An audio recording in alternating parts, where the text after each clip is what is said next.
ahora. Buenas tardes. Estamos todos hoy aquí para hacer un homenaje a mi padre, al profesor y poeta Nemesio Martín Santamaría, al que muchos de vosotros conocisteis. Todo lo que aquí se diga os sonará, lo habréis oído o pensado vosotros mismos, porque todo es verdad. Nemesio Martín era una persona excepcional en todos los sentidos, en el personal, en el profesional y en el artístico. Y pensaréis, claro, es su hija, está hablando de su padre.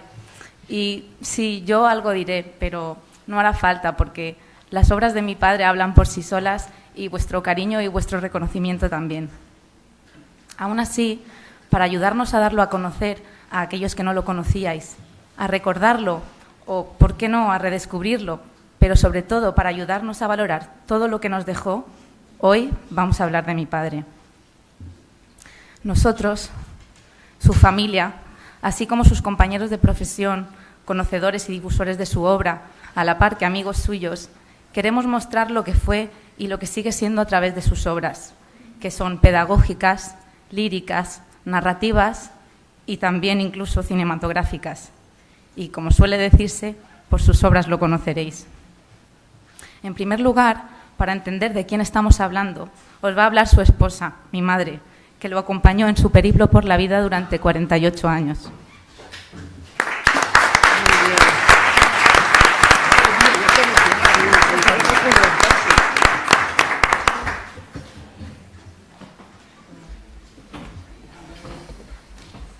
Muchas gracias, queridos amigos, por estar aquí. Tal día como hoy, justamente el 10 de abril del año pasado, Nemesio se fue. Definitivamente partió dejándonos desolados, sin saber cómo gestionar tanta pena. Queriendo aprender algo suyo, nos aferramos a lo único que no pudo llevarse: las palabras que con tanto mimo fue tejiendo a lo largo de su obra, que hablan de luz, belleza, arte, mar, añoranza, amor. Su deseo último había sido repetir el recital del día del libro, pero la enfermedad fue tan devastadora que temió dar más pena que emoción con sus poemas, y no lo hizo. Es por eso que estamos aquí, para cumplir ese deseo suyo en vísperas del estreno de la película de cuyo guión es el autor y que nunca pudo ver. Hoy el sueño de aquel proyecto cinematográfico podrá ver al fin la luz. Por eso os hemos convocado. Pero también y sobre todo estamos aquí para reavivar el recuerdo del que fue nuestro esposo, padre, hermano, amigo, profesor, que a todos nos dejó algo: su obra, su palabra, su filosofía de vida, su deseo de mejorar el mundo que le rodeaba, como el Quijote. De este hizo suyo el lema: hacer el bien a todos y el mal a ninguno. También, como Alonso Quijano, fue vencedor de sí mismo. Transformó un destino que podía ser anodino en otro en que el trabajo, el esfuerzo, la búsqueda de la belleza, el afecto a todo el que le conocía, el entusiasmo al transmitir a sus alumnos su amor a la literatura y su emoción por la poesía, hicieron de su vida una conquista diaria que vencía la rutina, el desencanto, la indiferencia y el egoísmo que veía a su alrededor, igual que el ingenioso Hidalgo. Nemesio nació en Medina de Rioseco, Valladolid. Nacer allí avanzados los años 40 debió ser para él algo así como mantener desde niño un diálogo continuo con piedras milenarias que vuelven a la memoria en los paisajes nuevos, los que se van encontrando a través del tránsito durante la vida. Ahí va descubriendo la palabra, la poesía, el paisaje de aquella su tierra amada, tan repleta de símbolos del pasado, conociendo a sus poetas, sabiendo ya entonces que el río y el mar pueden ser tan solo una metáfora, como le enseñó el palentino Jorge Manrique. Y fue y se sintió siempre un castellano marcado por su tierra y por el carácter de sus gentes, marcado por su infancia. En el poemario de Un pueblo que olvidó a Zorín, escribe este poema: Soy de mi infancia, que ilustra claramente este sentimiento. Soy de mi infancia y llevo un orfanato y una ciudadanía de crisálida. La herida me lastima de un olor a romero que alguien dejó olvidado en el desván del tiempo. Palomas como sueños del palomar de adobe. Dios sin medida, azul soberanía sobre el trigal el viento. El oro envejecido de las eras por San Martín. Los truenos bajo el carro. Las mulas arrastrando su docta pesadumbre en surcos de silencio.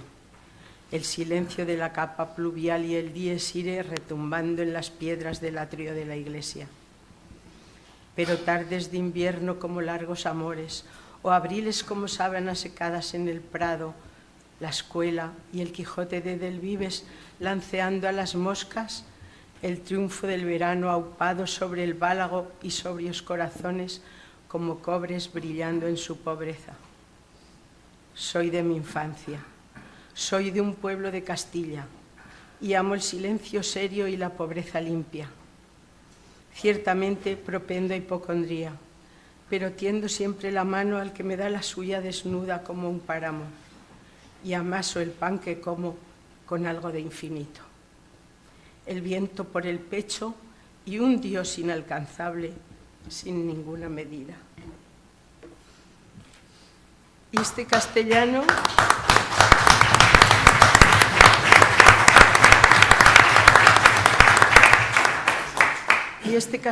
un día llega al mar y vive a su lado y se siente deslumbrado por él. Y aquella lírica tradicional que descubrió en su tierra es recuperada ahora con juegos de palabras y ritmos que dedica a sus niños en el poemario Innumerable Sonrisa. Y dice así.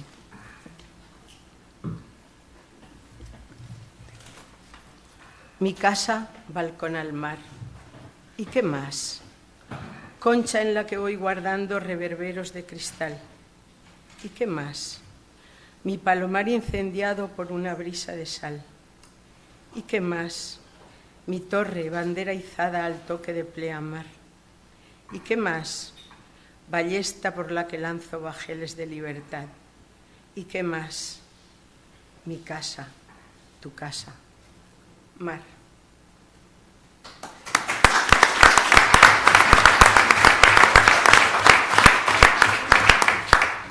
Sus versos se llenan entonces de luz y color, de sensaciones e intensidades. El mar ha trascendido las experiencias al ámbito de las palabras que buscó ya en Tierra de Campos años atrás. Y tierra y mar se conjuntan y complementan como antítesis. Una lo vio nacer y el otro lo vio morir. Pero como le dice Nemesio a Cervantes en uno de sus versos, de viejo, hidalgo y pobre, la muerte no redime vida alguna, el arte sí.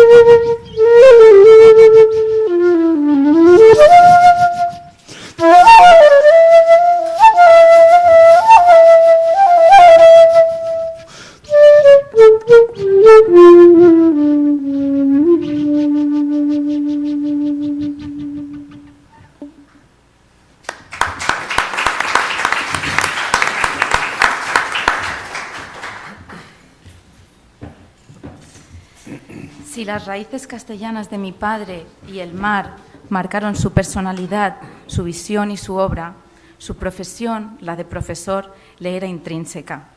La docencia fue su pasión y su obsesión, y todo lo que hacía y decía traslucía ese afán suyo de transmitir conocimientos. Eso sí, tenía su propia manera de hacerlo, y de ello dejó constancia en sus manuales, fruto de mucho trabajo y de una profunda reflexión. De esta vocación pedagógica tan suya nos va a hablar Jesucristo Riquelme, amigo y profesor, siempre en evolución, dice él, yo añadiría, en ebullición. Catedrático de instituto y doctor en filología, ha sido profesor en la UNED y en la Universidad Miguel Hernández. Ha consagrado muchas de sus páginas a libros de texto de bachillerato. Ha sido editor literario de varios escritores, entre otros de Valle Inclán, García Lorca, Agüero Vallejo y, sobre todo, Miguel Hernández, de quien es especialista. Presentó, de hecho, el pasado día 5 el epistolario general de este autor en la Biblioteca Nacional. Y podría seguir la extensa lista de publicaciones. Conoció a mi padre Jesucristo en uno de sus viajes a Alicante por medio del editor Luis Bonmatí, cuando andaba por Guinea Ecuatorial y Chile, pero sin olvidar que era docente y decente. Acompañará recitando Trino García Rodríguez, profesor y poeta, director de instituto durante muchos años, gran conocedor de la cultura de la Vega Baja, ávido lector y vocacional cantante lírico. Aquí os dejo con ellos.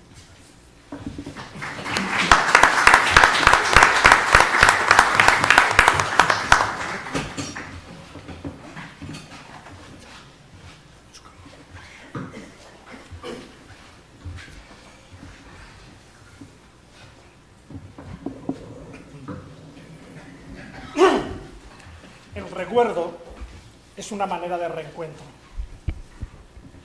No me gusta repetirme, pero me voy a repetir. El recuerdo es una manera de reencuentro, decía un libro, porque los libros son los seres humanos que más amigos tienen y que más se reencuentran. Buenas tardes, bienvenidos todos a este tombó del buen profesor. 3 partes, planteamiento, nudo y desenlace, con sendos poemas y breve coda. Recordaba Gianni Rodari que existe el instinto de comer y beber, pero que no existe el instinto de leer. La apetencia de leer hay que provocarla, sostenía Nemesio. Hay que entrar a clase y saber estar en ella hablando con pasión, mostrando seriedad y rigor, despertando curiosidades. Y no solo con la teoría, sino también y sobre todo con la praxis, con una buena praxis, sostenía Nemesio. Aseguraba un clásico que para que una historia mantenga de verdad la atención del niño y del adolescente, lo contado ha de divertirle y excitar su interés. Demorarnos ante el final incierto de nuestro cuento, permitirle añadir una rima, versionar la letra de una canción. En efecto, para enriquecer la vida del estudiante hay que estimular su imaginación, ayudarle a desarrollar su intelecto y a clarificar sus emociones. Hay que mostrarse de acuerdo con sus ansiedades y sus aspiraciones, sostenía Nemesio. Hacerle reconocer plenamente sus dificultades, al mismo tiempo que sugerirle soluciones a las inquietudes o a los problemas que le inquietan, y siempre dando pleno crédito a la seriedad de los conflictos del adolescente y del joven, sin disminuirlos en absoluto y estimulando simultáneamente su confianza en sí mismo y en su futuro, sostenía Nemesio.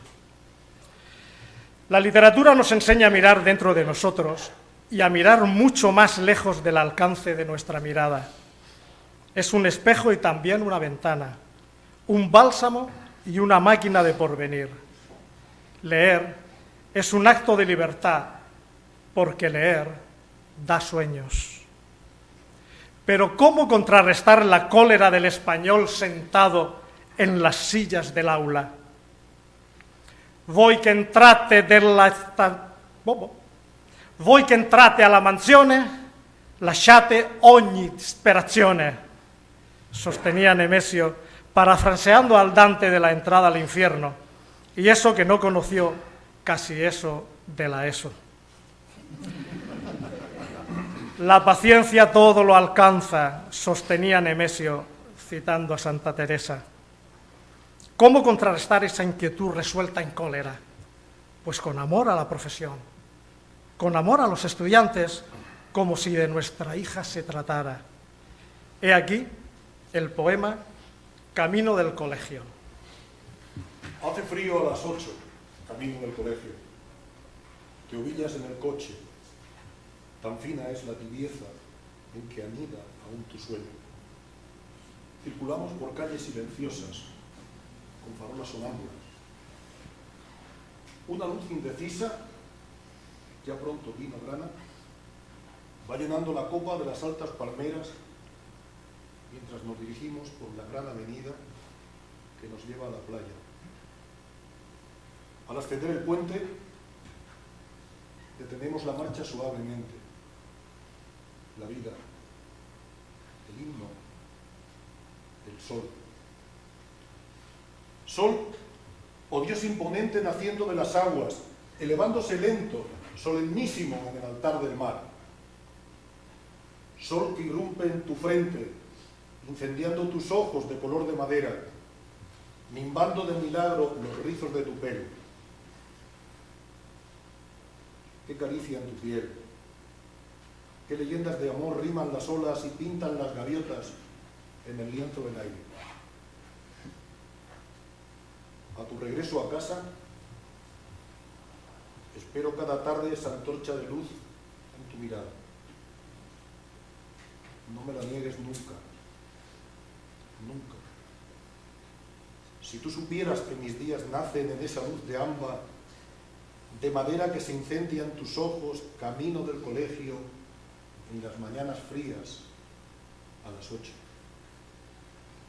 No me la niegues nunca, porque me moriría. A tu regreso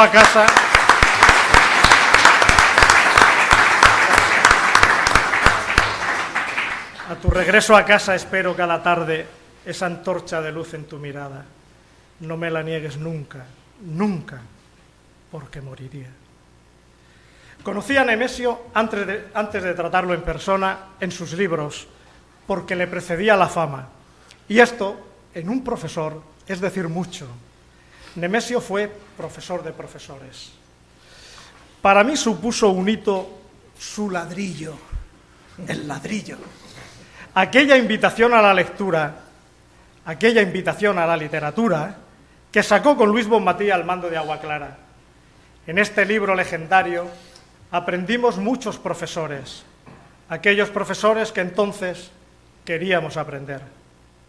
Yo había vivido en la universidad a Damaso Alonso, a Lázaro Carreter, y me llegaban voces de que existía otro caupolicán de la docencia no universitaria en Alicante, un profesor que se metía en la literatura invitándote a entrar.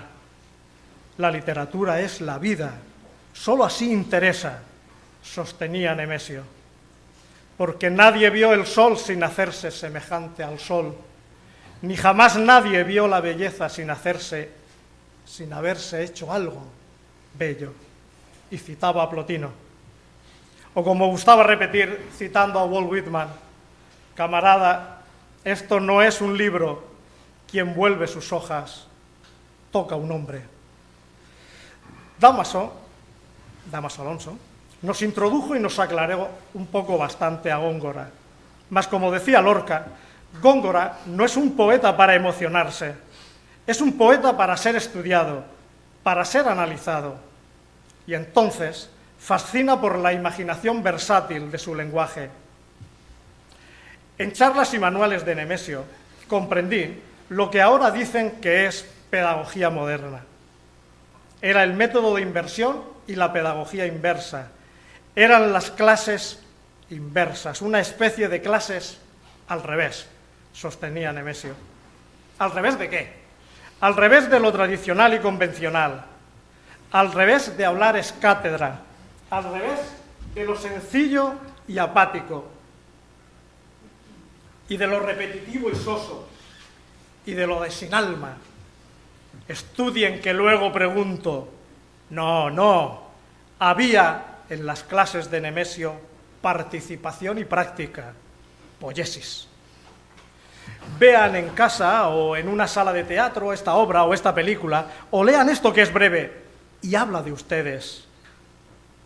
Eso decía Nemesio. El profesor es un guía, no un oráculo ni un demiurgo. Y cuando esto sostenía Nemesio, un oráculo, un demiurgo, los alumnos preferían que fuera un guía, un afable y maravilloso guía. En clase se procedía a la práctica del comentario, de la reflexión, de la empatía, del ponerse en el lugar del otro, de la dialéctica, de la controversia, de la polémica seria y por tanto entretenida, de la retórica y la estética, sostenía Nemesio. A nuestro amigo profesor le hubiera gustado que un chico o que una chica hubiera escrito algo así tan lorquiano. He aquí el poema Luna. En el teatro de la noche, la luna, reina de Armiño, va enamorando las aguas con besos de puro brillo. A cada beso despierta a un príncipe adormecido y en rosa blanca convierte los corazones que el frío de las aguas había hecho peces de frío platino. ¿Dónde los lleva la luna? Los lleva hacia su castillo, traspasados por las penas de tanto amor afligido. Se murieron sus princesas marchitadas de delirio, o sus pasiones cegaron silencios de oscuro filo. ¿Qué hacen entonces? ¿Llorar? Escucha el largo gemido de las olas en la playa. Lamentos son infinitos de los dolientes amantes buscando su amor perdido. Pero la luna blanquísima no rompió su negro hechizo. Duerme ya, mi amor. El cuento mañana te lo termino. Quedó la niña dormida. Soñó que un príncipe herido entraba en su alcoba y se rompía el hechizo. Al poner sobre sus labios los suyos de amor transido, que la pura luz de luna era un dosel de jacintos, las estrellas comitiva de la orla de su vestido. A la mañana siguiente, el alba, tinta de vino, dibujó sobre su colcha encajes de amor y lirios.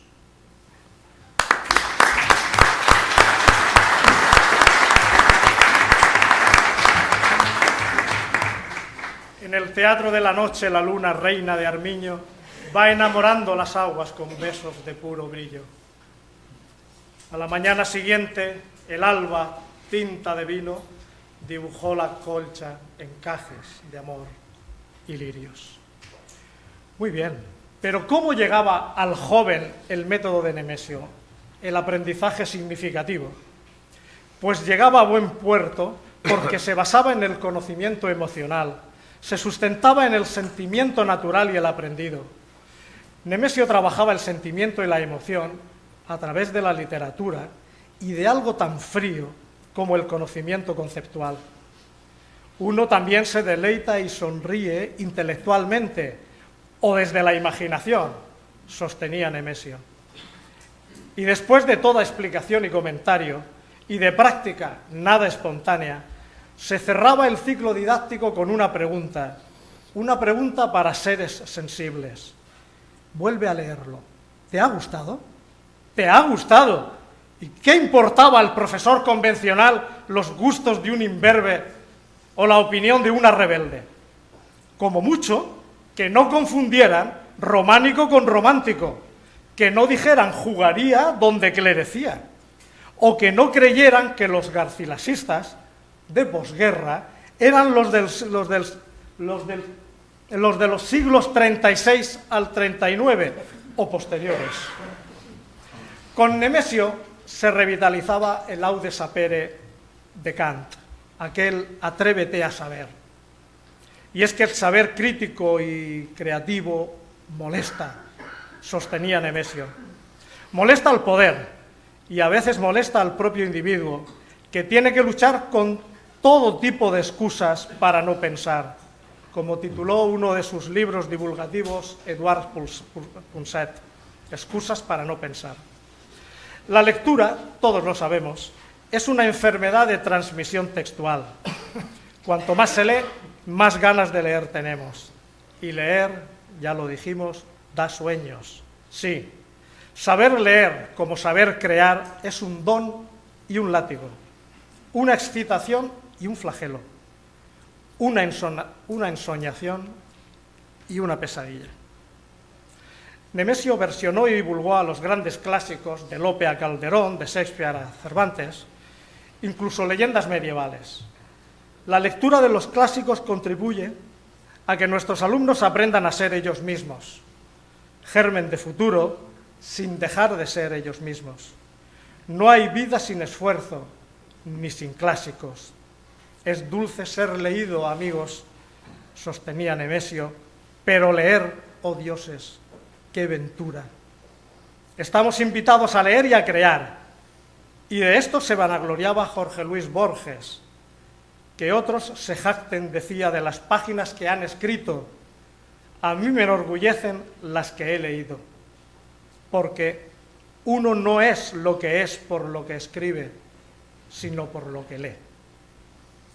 Fue Nemesio en el aula del instituto y en el centro de profesores de esa estirpe de personas íntegras, porque todos sabemos que al hablar de él, quienes conocieron a Nemesio se dividían en dos bloques. ¿Qué vamos a hacer? Los que hablaban bien y los que hablaban muy bien. Y de él hablaban muy bien. Sintió predilección por el continuo Garcilaso, pero se sintió más apegado al Fénix de los ingenios, un Lope rodeado de amarilis, al que se consagró para hacer justicia a una vida de película. Ese Nemesio que seguirá entre nosotros cuando contemplemos Lope enamorado, una especie de Lope in love. Con Nemesio de la mano de Lope se aprendía ironía, porque como la paga el vulgo es justo, hablarle en necio para darle gusto. Se aprendía también a apreciar al prójimo.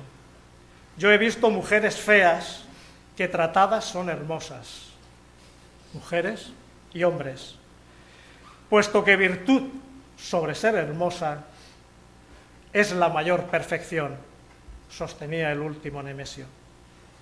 Ese era el lopesco Nemesio, lopesco y quevedesco, y garcilasiano y rubeniano, y un mucho cervantino. Estábamos en la cafetería de un hospital y decía sotto voce: caló la boina, requirió la callada, miró al soslayo, fuese, y de humo, nada. Y sonreía pensando que yo era cómplice del túmulo de Felipe II. Caló el chapeo, requirió la espada, miró al soslayo, fuese, y no hubo nada.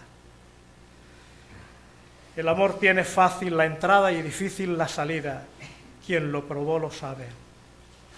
Y sonreía. Lo probó su familia, lo probaron sus alumnos y lo seguimos probando los profesores y amigos. He aquí el tercer y último poema que hemos seleccionado, dedicado a sus alumnos del libro Orla. Lo que no puede convertirse en desilusión no vale nada. Rostros sin fiebre ya, amarilla dolencia de esta orla que guarda el corazón. Creedlo así. Creed que desolado he tejido vuestra aflictiva historia con hilo de piedad en mi complicidad harto onerosa. Palabras. Aquel umbral altivo del deseo, pórticos de nostalgia solo abrí, y en vuestra posesiva piel que incendiaba el hastío, sembré solo avenidas de niebla y de palabras. Una verdad, la duda, la inminente impaciencia de lo que no se es. Esto fue todo, toda el agua que llegué a vuestros labios. No os doté de unas manos con que pudierais señorear el mundo, asirlo, capturarlo, desgarrarlo, exprimirlo, dueños al fin de sombra. Con cuanta dignidad alcanza la ternura, os di solo palabras, una luz imprecisa para amasar el mundo con algo de infinito. Si por aquellos días de música y de mirto no profesasteis la fe que a Garcilaso debiera ser guardada, mejor que yo, la vida os habrá hecho entender mis palabras de entonces. Recordadlas. Un beso vale por 100 sonetos de amor. 100 besos sin un soneto no son otra cosa que pájaros de papel en el balcón cerrado que unos labios.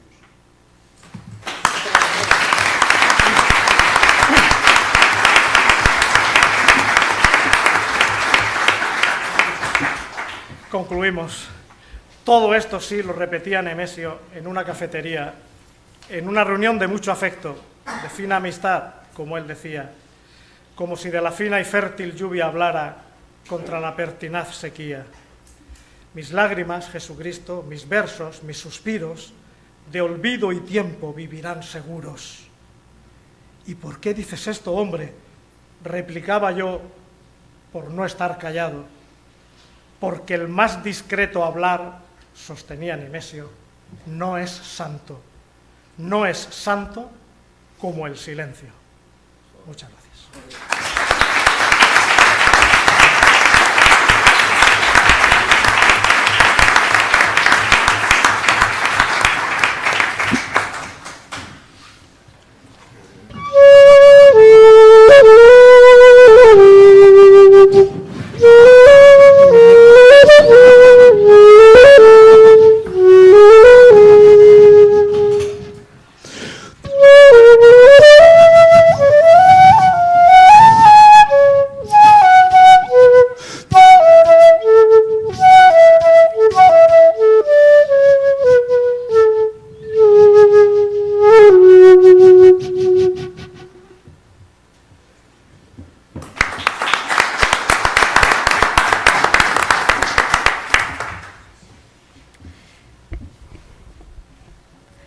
A pesar de que la pedagogía tiene un componente creativo que no podemos obviar, mi padre sintió desde su juventud la necesidad de ahondar en su vertiente artística, pues, como dijo Jesucristo, el arte es para él una exquisita y educada forma de compartir con el lector y con el aprendiz de vida un poco de esta existencia que nos quema. La profunda sensibilidad que tenía mi padre le allanó el camino que le ha llevado a producir emoción, a tocar el alma de todo el que le lee. Y si era, en esencia, poeta, también adaptó numerosos clásicos, escribió cuentos y nos dejó varias novelas. De sus clásicos, podemos decir que estaban maravillosamente adaptados, pues seleccionaba minuciosamente los pasajes que constituían la esencia de la obra y adaptaba el lenguaje con el más pudoroso de los respetos, conociendo además muy bien al público al que iban dirigidos. De sus novelas destacaré la de Rapsodia por Amarilis, que fue primero el guión de la película Lope enamorado, de la que hablaremos después, y que recoge con precisión histórica la última y siempre convulsa etapa de la apasionada vida de Lope de Vega. También quiero nombrar la novela del almirante enamorado, una novela de formación con muchos tintes autobiográficos. Fácilmente, al leerla, podemos descubrir el tránsito de la infancia a la madurez, sobrevenida esta con el descubrimiento de su propia vocación que vivió mi padre, y cómo sus circunstancias le obligaron a buscar en sus propios sueños lo que la vida cicatera le había hurtado. Su lectura, desde luego, no deja indiferente a nadie. Pero en esencia, como les decía, mi padre era poeta y la mayor parte de su afán creativo la dedicó a la poesía, de la que ya han tenido alguna muestra.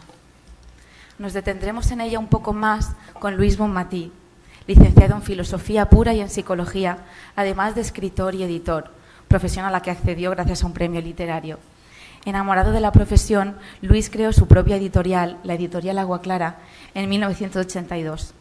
En esa época conoció a Nemesio Martín, a mi padre, y ambos se incorporaron recíprocamente a la nómina de una amistad que aún hoy continúa.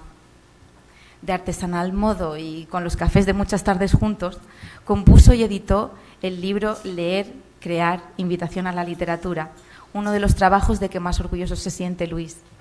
Más adelante publicaría al menos otros libros de mi padre, las adaptaciones del Lazarillo o El Quijote, los poemarios Orla o Tiempos Discretos, entre otros. Entre las obras de Bonmatí, el libro de versos La Edad de las Piedras recoge vivo en uno de sus poemas a su amigo, Nemesio Martín, que miraba insondablemente el mar. Os dejo ya con él.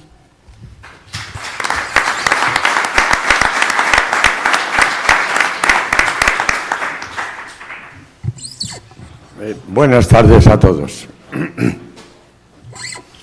Le he puesto un título a lo que he escrito sobre Nemesio para todos nosotros. El título dice: como si estuviera aquí, luego está aquí.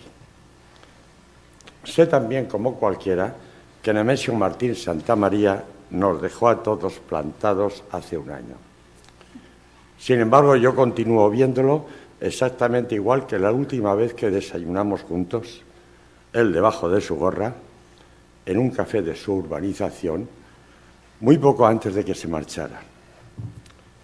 Y no solo lo veo dentro de lo que sea que contengan las paredes de mi cráneo.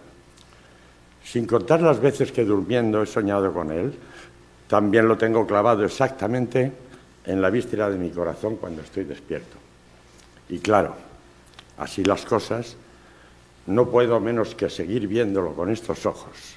No puedo quitármelo de encima, acabar con él. Como si estuviera aquí, luego está aquí, perfectamente vivo y coleando. No estoy totalmente seguro de por qué me pasa esto, y cuando intento buscar las razones de ello, tengo observado que no me ocurre únicamente con Nemesio, sino cada vez con más gente.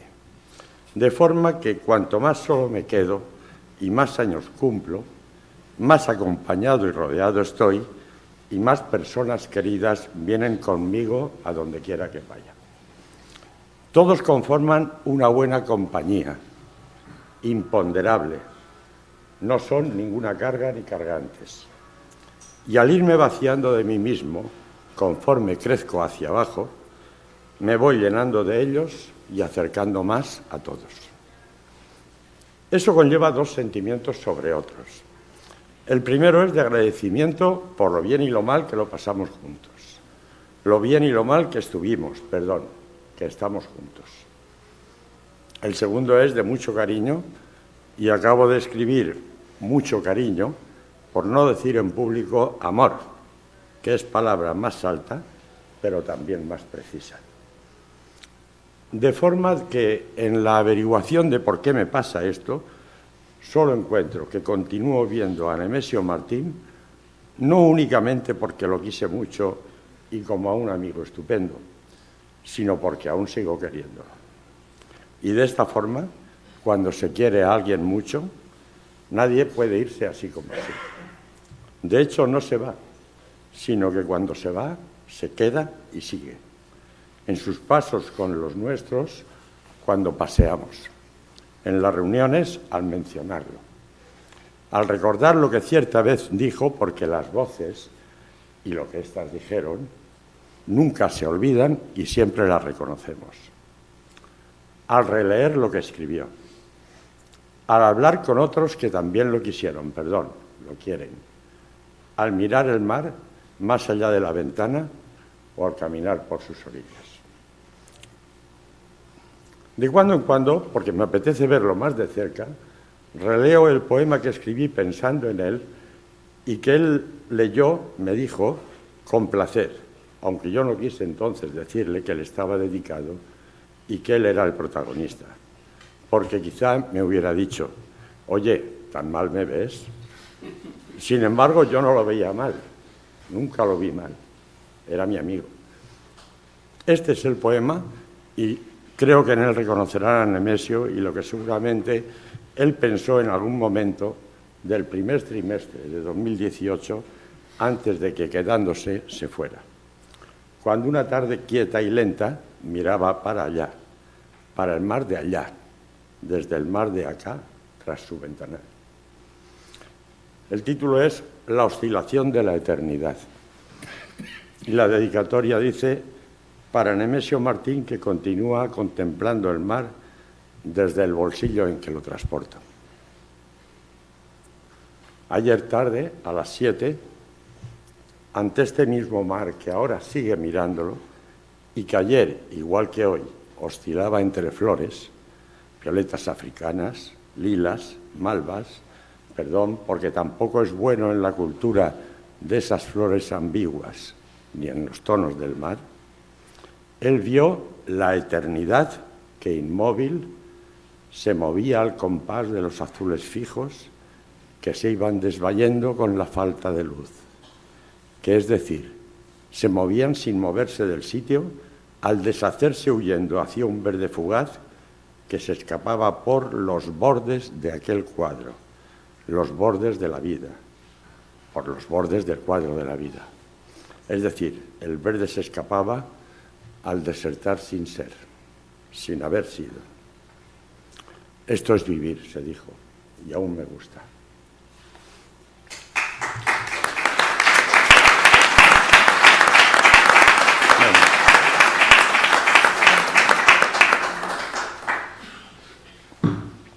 No creo en los tópicos ni en los topicazos. Y cuando oigo ese de que los castellanos son recios y rancios, aún me lo creo menos. Nemesio, por ejemplo, no era en absoluto rancio. Y sí, era recio. Pero no solo por ser castellano convicto, sino porque era, en el mejor sentido de la palabra, un hombre. Y eso lo hacía tan recio como tierno. Esto es lo primero que percibí en él hace ya muchos años. Allá por 1984, creo, cuando nos conocimos y empezamos a conseguir juntos aquel librote hecho casi artesanalmente por él y por Agua Clara, en muchas jornadas suyas de trabajo y en muchas tardes de trabajo de la editorial, que como entonces no tenía ni oficinas, pasamos con o sin café en su casa anterior de El Palmeral. A lo largo y lo corto de aquellas tardes, mientras sus hijos y los míos estaban en el colegio y su mujer interrumpía lo menos posible, siempre con mucho tacto, me di cuenta de que no solo estaba tratando y trabajando con un hombre, sino con un hombre bueno, o sea, íntegro, lo que quiere decir entero. No tuvimos otro remedio que hacernos amigos y alegrarnos juntos muchísimo cuando, casi en un plis-plas, se agotó la primera edición de aquel dichoso, quiero decir, feliz, libraco que aportó un aire nuevo a la enseñanza de la literatura. Y así llego a lo que es lo más importante para Nemesio, a sus amores íntimos. El primero es su familia. El segundo es la literatura disfrutada personal e intransferiblemente, y la transmisión de esta a unos alumnos tan nuevos como los tiempos de la postdictadura. Y el tercero fueron sus cómplices, sus amigos, fueran estos o no de su misma rama profesional. Creo que estos son los tres ejes alrededor de los cuales gira toda la vida de Nemesio. Y desde luego, como se ve, ni el dinero, ni las componendas, ni otras tontadas de ese jaez figuran entre ellos. Pero esos tres ejes nacen, estoy segurísimo, de otro, un eje troncal y determinante que hace que los otros tres giren y hagan girar de una manera obligada que nunca puede ser de otro modo. Este eje troncal arranca del siguiente: una ética insobornable, una bonomía cierta que obliga a obrar de solo una manera, pero con toda libertad, porque es la manera que se ha elegido. Y así obliga gustosamente a querer y a cuidar como se debe a la familia, a disfrutar con la mejor literatura y escribiendo y reescribiéndola, y a transmitir a sus alumnos lo mejor posible ese goce de tan difícil transmisión. Y a cuidar la amistad de sus amigos, disfrutar con ellos, echar una mano cuando hace falta y recibir otra mano cuando de ellos se necesita. Por eso no es nada raro que su mujer, sus hijos, sus exalumnos, sus amigos, compañeros de profesión y sus amigos de otras profesiones hoy estemos aquí con él, homenajeándolo y agradeciéndole que fuera como fue, que fuera como fue y como sigue y va a seguir siendo. Como creo ser una persona medianamente discreta, no voy a hablar más de su familia ni de sus amigos. Lo dicho queda dicho. Voy a meterme ahora un poco con la pasión por la literatura de Nemesio Martín. Una pasión por la buena literatura y solo por la buena, porque la mala ni es literatura ni es nada. Esa señora no admite el adjetivo mala y cuando se le pone se prostituye. Estos días he estado leyendo el texto que Nemesio tenía preparado para un recital sobre Lope de Vega que yo desconocía, pero que Carmen, su mujer, me pasó y yo fotocopié. Leyéndolo y releyéndolo, en muchos momentos no sé si estaba con el pobre y gran Lope o si estaba con Nemesio. Ambos figuran en ese texto mezclados con sus propios poemas y en carne viva. Como no puedo leerles el texto completo, elijo leerles ahora solo uno de sus subcapítulos. Y ustedes sabrán así quién fue Lope y quién es para nosotros Nemesio. Elijo el capítulo Desmayarse, atreverse, estar furioso. Cada capítulo Nemesio lo encabeza con una pequeña, ligera entradilla, que es esta, para el caso del soneto de Lope. Uno de los recursos más queridos del barroco es el contraste luces y sombras, transparencia y opacidad, sensualidad y cilicio, gozo de la carne y tenebrismo de las postrimerías. Pero el recurso va más allá del efecto retórico. Es más bien símbolo de esa antítesis que divide el corazón del hombre barroco. Aún goza del descubrimiento de una naturaleza hecha a la medida humana, cuando la Contrarreforma arroja sobre él la visión de la contingencia y de la finitud. La humanísima iconografía de la religiosidad se torna en la alejada y torva figura de ese Dios justiciero que predican los jesuitas en sus ejercicios espirituales. Lope es el prototipo del hombre barroco, quiero decir infeliz, dividido. Si a ese tono anímico de época añadimos la inestabilidad de su temperamento ciclotímico, se nos abren fácilmente las claves del soneto de impecable factura que vamos a leer. Amor, vértice, principio totalizador de la vida, factor de su destrucción, fuente de gozo o llanto, labios o espadas, no hay término medio. ¿Cuántas veces leyendo a Lope me he tenido que detener, pedirle calma, recordarle que el amor no discurre entre paroxismos de opósitos o en el vértigo de los límites, sino que se encalma como un perfume, como un estado de alma, y que lo que verdaderamente queda de él es una costumbre, la irrenunciable sombra del costado? A mí esta frase me parece magnífica. El soneto de Lope no lo voy a leer porque yo no leo demasiado bien y ustedes lo conocen. Desmayarse, atreverse, estar furioso, etc. Sí les leo el poema en el que Nemesio dialoga con Lope. Dialoga y se le opone, discuten. Es cierto, en el tablero de la vida nos la jugamos a una carta solo. Amar y ser amados, no importa lo demás. Sobre las aguas de los sentimientos, ese equilibrio móvil, inestable, gravita el corazón. La economía de sus gozos o llantos. Todo o nada. El cielo presentido en la carne de unos labios frutales. O las espadas de esos mismos labios que han de acabar la vida. Amar es apostar a la carta más alta. Aceptar el envite. Arriesgar hasta el alma. No vale el pase, hay que jugar, aunque la mano tiemble en la porfía y el corazón se tense hasta el extremo de romperse en el vértigo. Doctor en sentimientos amorosos, lo sabías, Lope, y ningún colega te superó en conceptos, ni en merecido orgullo de expresarlos. Y cita a Lope. ¿Y a quién se debe, Claudio, tantas de celos y de amor definiciones? Hoy, 1 de mayo, leo tus versos desde mi terraza y como a las mimosas del jardín duele en mi biología el estallido de tanta floración sentimental. Amor, la plenitud, el oro o el vacío, la nada. Para aplacar la sangre sometida a la intensa cabalgada de opósitos, levanto la mirada y dejo que se calme entre las luces plata y rosa del mar.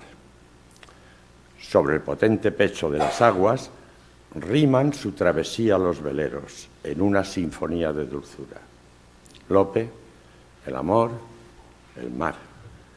Dejar que una caricia te atraviese, que la vida o la brisa inflame tu velamen hacia unos horizontes ignorados, pero infinitos siempre, salvadores. ¿Qué les parece?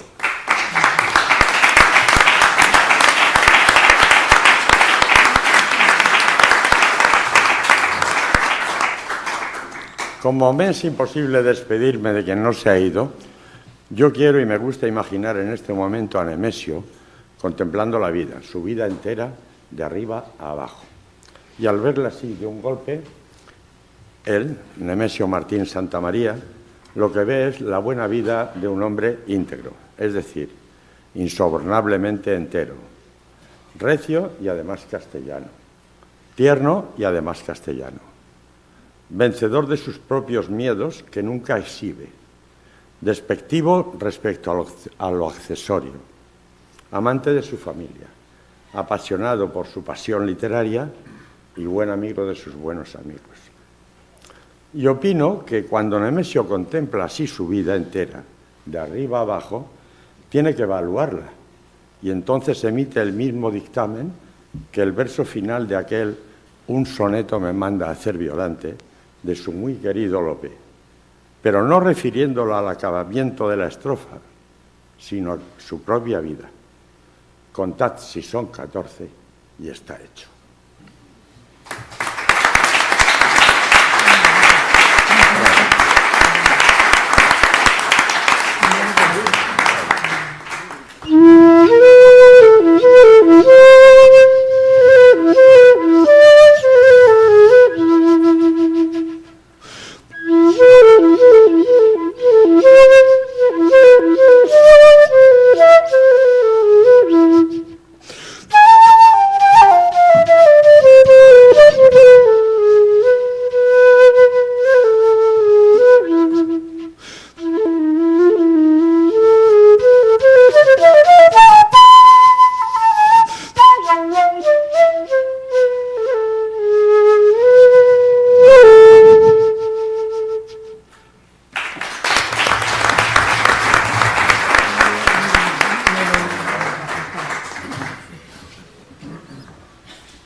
Blanca Andreu describía a mi padre como un poeta velazqueño, capaz de pintar a la vez el alma y la vestidura, y explicaba: su poesía, escrita o desde la alabanza o desde la conmiseración, es también humana a más no poder.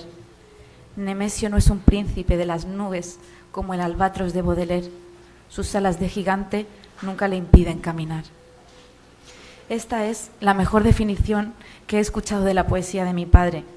Y es que, igual que Mono dialogaba con Cervantes o Lope, desde la alabanza que merecen, nos muestra también su parte más humana.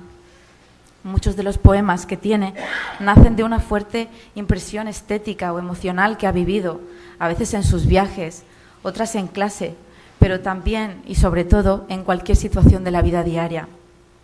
Por eso, muchos imprimen un fuerte carácter social y visten la realidad de estudiantes sin recursos, currantes afanados, gitanas anónimas o sublimes músicos callejeros. Desafortunados alicantinos, protagonistas de sus historias, tejidas con el mejor paño castellano, para descubrir la realidad encontrada en el aula del instituto, en la peluquería del barrio o cualquier gasolinera en la que nadie más reparase. De esto y otras cosas continuará hablando Antonio Díez Mediavilla. Antonio conoció a mi padre a finales de los 80. Es catedrático de Didáctica de la Lengua y de la Literatura de la Universidad de Alicante, donde ejerce como docente e investigador. Licenciado en Literatura Hispánica y doctor en la misma especialidad, es también desde este año académico de las artes escénicas, habiendo publicado numerosos trabajos sobre teatro del siglo de oro y del siglo XX y otro largo etcétera. Le cedo ya la palabra.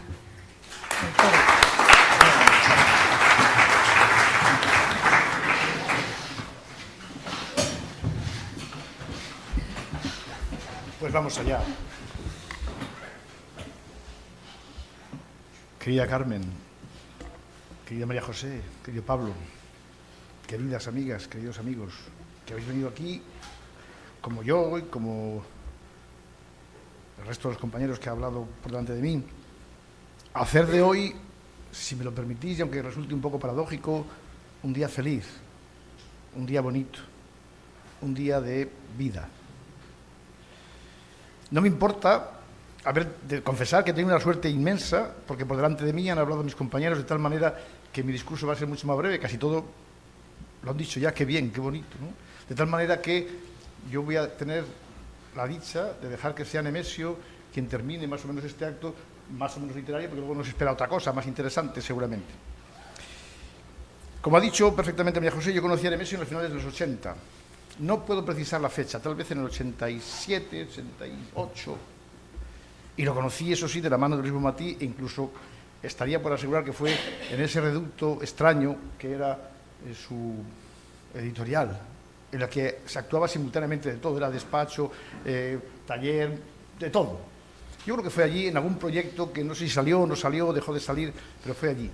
Y puedo aseguraros sin ninguna duda que el amor, el cariño, la amistad entre los dos flotó de manera inmediata. Yo creo que fundamentalmente por tres razones que nos unían indefectiblemente. De algunas ya ha hablado Luis Bonmatí, qué casualidad, ni que fuéramos igual de viejos, oye, qué cosas. Bueno, a lo que íbamos. La primera, y muy importante, los dos somos castellanos viejos. Bueno, en aquella época éramos solo castellanos, lo de viejos ha sido después. Quiero decir que son de Castilla la Vieja, Valladolid y Burgos. Y eso, de alguna manera, crea una impronta. Yo no estoy de acuerdo con los tópicos, como decía Luis, pero hay algo de verdad. Y esa sintonía se hizo muy rápida entre nosotros. En segundo lugar, porque nos unía también una vocación absolutamente irrenunciable, la de enseñar literatura. Toda nuestra vida, absolutamente toda nuestra vida se ha dedicado a eso. Con más o con menos éxito, con más o con menos modernidad, como sea, pero era un elemento que nos unía. Y en tercer lugar, la pasión por la lectura compartida. Esos tres elementos estaban, de alguna manera, predestinando que nuestra relación fuera razonable, sincera y profunda. No éramos amigos de vernos todos los días, no, es verdad. Pero yo he tenido la suerte de gozar no solamente de sus charlas frecuentes, siempre interesantes, sino también de recibir lo que podemos llamar los borradores iniciales, mediales y finales de sus textos, de hablar con él sobre esos versos, sobre cómo sonaban, cómo se decían. Y esto era apasionante por dos motivos. Uno, el puramente estético y literario, y otro, el que podemos llamar más profundo, más técnico, por una razón o por otra. Por eso, esencialmente quería yo que para todos fuera hoy un día de alegría, un día de felicidad. Mirad, yo he descubierto con los años, ya tengo unos cuantos, que eso que pensábamos cuando éramos jóvenes, que al ser humano se le mide por sus actos, no debe ser del todo cierto. Llega un momento en que la serenidad te hace pensar que los seres humanos somos esencialmente memoria, recuerdo. No tanto de lo que podemos hacer hoy o mañana, sino de lo que hemos hecho. Y esta clave, este asunto, que para mí es tan importante, no es nueva. Y es precisamente el fundamento por el que yo digo que hoy es un día de alegría. Fíjense que ya en la Edad Media escuchábamos a un poeta por todos conocidos hablarnos de una tercera vida. Y aunque esa vida tercera tampoco no es eternal ni verdadera, más con todo es muy mejor que la otra terrenal perecedera. Esa tercera vida de la que hablaba Jorge Manrique es en la que nos encontramos ahora con Nemesio. Ese Nemesio que lleva a Luis en el bolsillo y los demás donde queremos o donde podemos, que le hace vivo, permanentemente vivo. Y vosotros, su mujer, sus hijos, nosotros los amigos, vosotros los amigos, damos constancia de esa realidad, de esa vitalidad constante. Porque el ser humano, en la una o en la otra de las vidas, está vivo cuando tiene memoria, cuando tiene recuerdo. Y lo que nos trae aquí hoy es precisamente la memoria, el recuerdo de Nemesio. A mí me han encargado que hable de sus composiciones líricas, con lo cual ya no tengo mucho que decir. Bonmatí ha leído lo que ha querido, María José también, a mí ya no me queda casi nada, ¿no? Está bien. De todas las maneras, efectivamente la lírica es una de las manifestaciones de la producción artística de Nemesio que más cuidaba, a la que más tiempo dedicaba, en la que tal vez se sentía menos seguro, no deja de ser curioso, a pesar de que ha escrito muchos versos, pero cambiaba, repetía, volvía a cambiar, le preocupaba cualquier pequeño detalle. Yo no voy a hablar de su poesía porque sería un poco aburrido y no quiero, yo quiero hoy que sea Nemesio el que hable en todo caso, y me van a permitir entonces que haga tres calas, solo tres calas, que son tres modelos, tres modalidades líricas que me parece que pueden definir una buena parte de la producción de Nemesio. La primera, no voy a explicarles lo que es, porque lo ha hecho de manera genial Luis Bonmatí. Es la utilización de los textos clásicos, de los grandes autores clásicos, fundamentalmente de Lope, pero también de otros, ¿verdad?, para no recrear el poema, sino dando un paso más allá, prolongar la sensación lírica y hacer que el yo de Nemesio coincida, se confunda con el yo del poeta, en una especie de arrobamiento místico, atemporal, que no tiene ni espacio ni lugar y que nos confunde a todos. Vamos a poner un ejemplo, semejante al que ha leído antes Luis. En este caso es a propósito de un soneto que también ustedes conocen perfectamente. Cuando en mis manos, Rey eterno, os miro y la cándida víctima levanto, etcétera, que no voy a leer porque todos conocen. Pues bien, a partir de este soneto, nuestro amigo Nemesio nos dice lo siguiente. Te despertaste sobresaltado con la campana de las trinitarias que llamaban a laudes. Enseguida acudiste al oratorio en el que te esperaban para oír la misa Marcela y Lope, los hijos que tuviste de Lucinda. Ya tiene preparada tu criada Catalina el alba, la casulla, el cíngulo, la estola. Te revistes de prisa, los ojos aún hinchados. Llegaste tarde anoche, tanto tiempo Lucía te entretuvo. Al llegar a la epístola, Lopillo, como siempre, cabecea. Sin embargo, Marcela y Catalina se han conmovido especialmente hoy por la sentida y entonada voz de tus lecturas. Eran las oraciones un suspiro, los salmos elegías y el silencio rezaba. Al levantar la hostia, demoraste largamente las manos en lo alto. Nadie te vio llorar, fijos tus ojos en la cándida víctima, mientras que te arrancabas la espina de los besos de Lucía, las suntuosas caricias de sus muslos. Desde el pozo de tu alma dividida, vomitaste tu angustia en estos versos. Y tras desayunar, copia el soneto, date prisa. Dentro de unos minutos, Marta vendrá a buscarte. En la calle de Francos, muy cerca de tu casa, Cervantes se nos muere de sed devoradora. ¿Qué hidropesía tenaz te está matando a ti? Templa, Lope, tu alma, baja al jardín, riega las dalias y las azucenas, ajenas al clamor de su perfume. Supongo que están ustedes de acuerdo que con este poema se va más allá de una recreación del poema de Lope.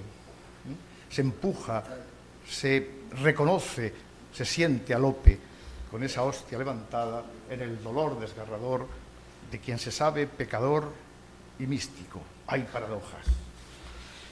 Otra de las perspectivas fundamentales, me parece a mí, de la poesía de nuestro amigo Nemesio es, también lo ha dicho María José hace un momento, la indudable y constante preocupación social, el compromiso, desde una ética cristiana, pero al mismo tiempo muy social, muy comprometida con la realidad. De las pequeñas cosas de cada día era capaz de levantar un poema que nos hiciera siempre reflexionar en posiciones más o menos radicales, pero siempre, siempre, siempre de compromiso. Vean ustedes este poemilla que se titula de azul cobalto. Tendría 15 años, tal vez menos. Su cabello pajizo, el dibujo afilado del mentón y los pómulos denunciaban su origen, un país miserable, alguna exrepública del Este. Clavado allí, en el cruce de grandes avenidas donde se hacen eternos los semáforos, al comerciante que regresa a comer, al funcionario que ha estrenado un Volkswagen con la última bajada de los créditos. Una pequeña niña dormía en el parterre, bajo sucias adelfas. Una muñeca con el pelo de estopa que fuera allí arrojada desde uno de esos coches que rugían en medio del asfalto, en medio de un verano de cemento y de plomo, de derretida angustia.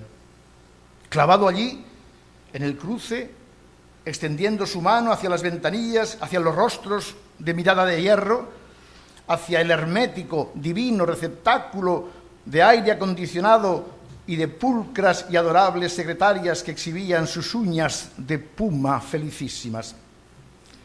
Nadie vio entre el vaho vomitado por los tubos de escape, ni entre el estruendo de las explosiones, los ojos de cobalto de ese niño. Eran 2 ríos de puro desamparo, eran 2 lanzas, 2 cristales agudos acuchillando un cielo de Besania. Recuerda, las monedas que le hemos entregado no son el precio al confortable lujo de tu conciencia trémula. Son la cadena con la que has atado tu corazón al mundo, una cadena azul, azul cobalto.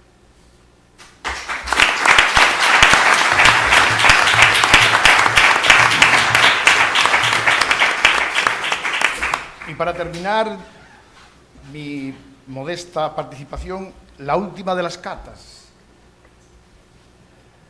la poesía más personal, más profunda, no más sincera, pero sí más desnuda, más desgarrada, esa poesía que entienden como nadie sus seres queridos, a los que se dirigía de manera expresa o a veces en diferido, con perdón por la expresión que está un poco gastada. Se trata de una poesía pura, es la expresión directa de sensaciones o sentimientos que Nemesio escribía con mucha frecuencia, más de la que se puede suponer, y en la que expresa no las voces de otros, no las ideas de otros, no las sensaciones de otros, sino sus propias voces, sus propias sensaciones, sus propios sentimientos. Esta no lleva título, pero sí un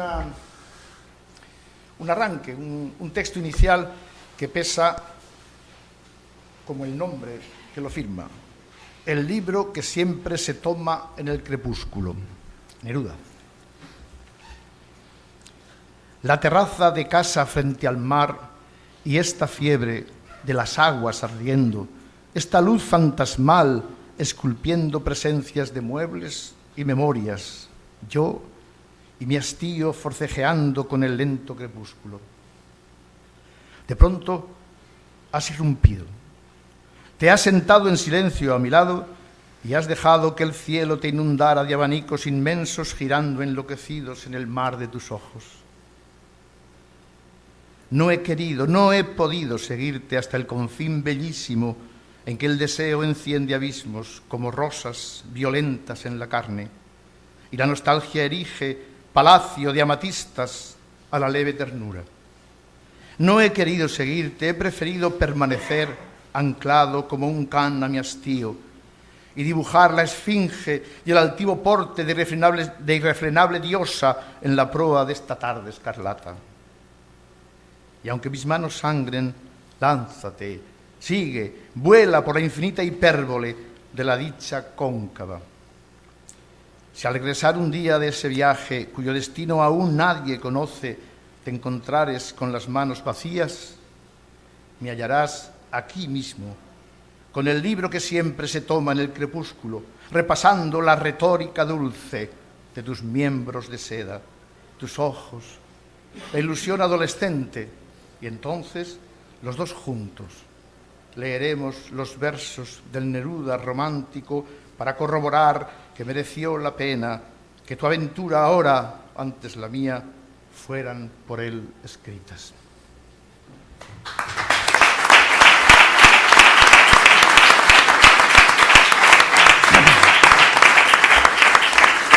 Para terminar, me permitirán ustedes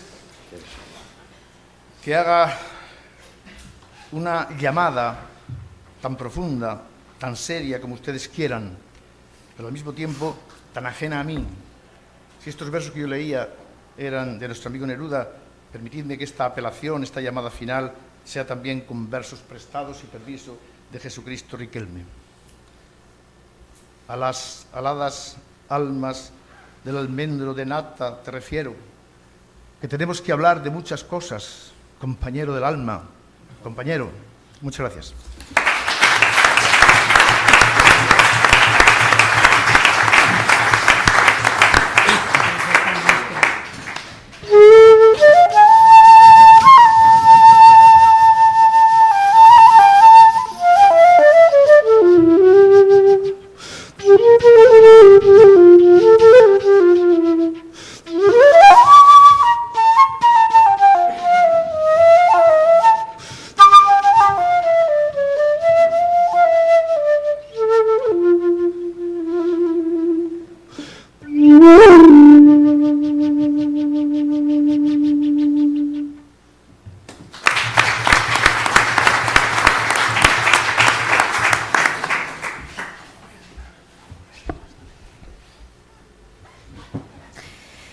Y si tanto o más, o mejor dicho, inevitablemente a la vez que profesor, Nemesio Martín era un poeta necesario, autor de brillantes obras poéticas, como colofón a su carrera escribió él, movido por su profundo conocimiento del siglo de oro español y su gran admiración hacia sus figuras, un guión cinematográfico, el guión de la película Lope enamorado, cuyo protagonista es el gran Lope de Vega, que pone en escena la última etapa de la vida de este. Es esta la historia de un amor que, al fin de una vida de amoríos y vaivenes, le sorprende puro y apasionado en su madurez. El amor a Marta de Nevares, a quien Lope en sus versos llama Amarilis. Con este guión quería mi padre dar a conocer al autor más prolífico de la historia de nuestra literatura, darle la luz que se merecía. Repetía siempre que de Lope lo sabemos todo, porque de su vida quedó buena constancia por escrito, y sin embargo no encontramos en la pantalla apenas nada sobre él para redescubrírnoslo y para divulgar su importancia. Ingratitud la nuestra, decía, pues de Shakespeare no se sabe apenas nada y su historia se ha contado y reinventado 100 veces. Por medio de la poetisa Blanca Andreu, y casi por casualidad, acabará cayendo este guión en manos de Rodolfo Montero, director y productor de cine, que tiene en su haber, entre otros premios, nada más y nada menos que 2 premios Goya como director y productor. Queda Rodolfo seducido por este guión y decide llevarlo a la pantalla. Para que os lo cuente, aquí os dejo con Rodolfo.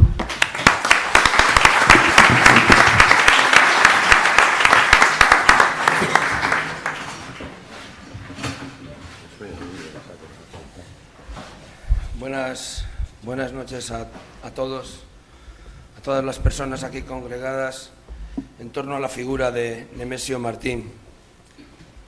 Mucho se ha dicho del amigo, del educador, del compañero, del padre.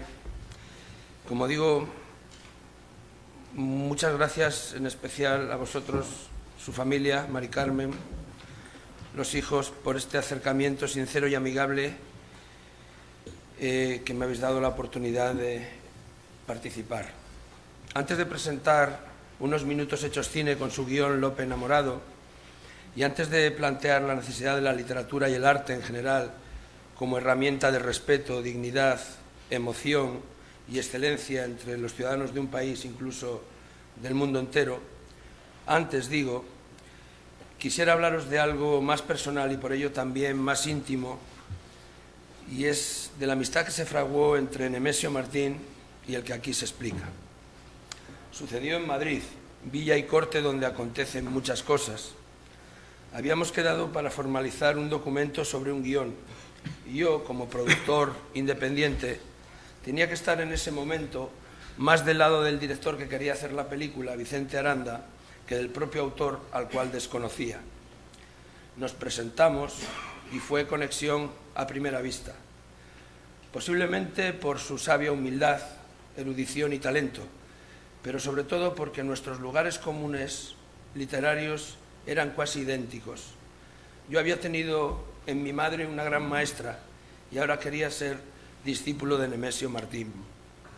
La propuesta de guión que planteó Vicente Aranda, siendo un gran director y de mucho respeto para mí, no nos gustó, ni a él ni a mí, y así desde el respeto se lo hicimos saber, y así el guión comenzó a dormir un sueño injusto del que lo rescatamos ambos hace ya 6 o 7 años, y en ese tiempo él hizo la novela y yo soñaba con la película, hoy felizmente terminada.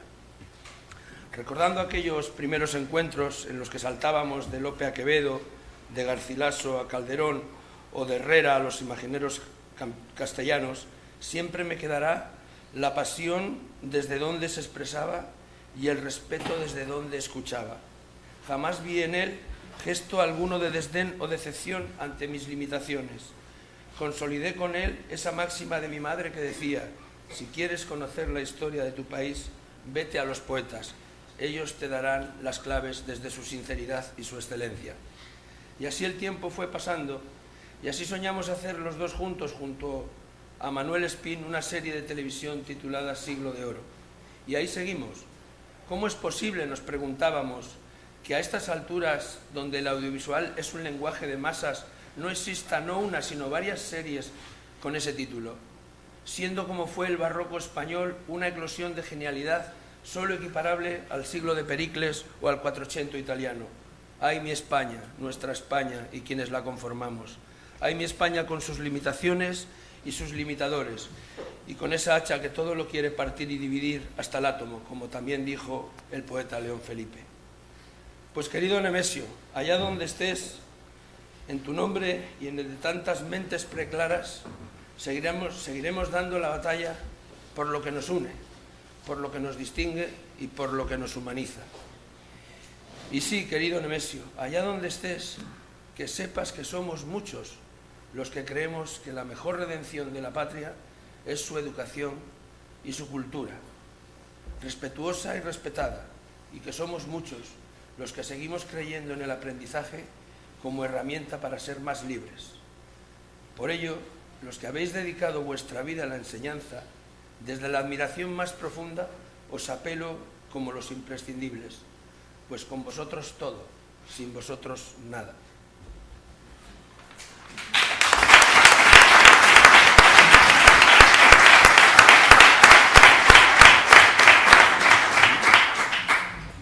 Como cineasta, me da mucho miedo reflexionar hacia dónde vamos, y aún así soy optimista, porque creo en la educación y tengo la certeza de que será esta o no será la que pueda dar el cambio de tendencia que muchos anhelamos. Por ello, y para terminar, apelo a la unión de las fuerzas para salvaguardar en la educación las humanidades, el arte, la historia, y creer y hacer creer que son estas una arma extraordinaria no para imponer, nada más lejos, sino para proponer, reflexionar y sentir. Si se dan esas premisas y si encima tenemos la magnífica fuerza de nuestras lenguas, nunca caminaremos solos y estoy convencido que dejaremos una sociedad más justa y más luminosa para los que nos sucedan en esta piel de toro o en este planeta azul. Podremos caer, perderlo todo como civilización, pero mientras haya personas como Nemesio Martín, educador y poeta que se dio a los demás haciendo lo que amaba y transmitiendo pasión con lo que hacía, no desistiré de mi esperanza, porque el plus del amor es lo que hace la diferencia entre un ser humano correcto y un ser humano extraordinario. Gracias.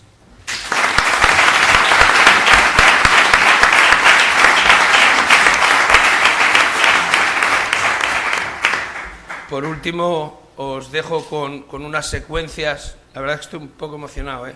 Por primera vez se van a ver unas secuencias montadas de la película Lope enamorado y bueno, estoy un poco nervioso porque no se suceden de una manera conceptual como va a ser en la película, sino para que veáis el look de la película, y todo esto nació pues de la entrega y de la pasión que me transmitió Nemesio Martín para el conocimiento de Lope y de su querida Marilis.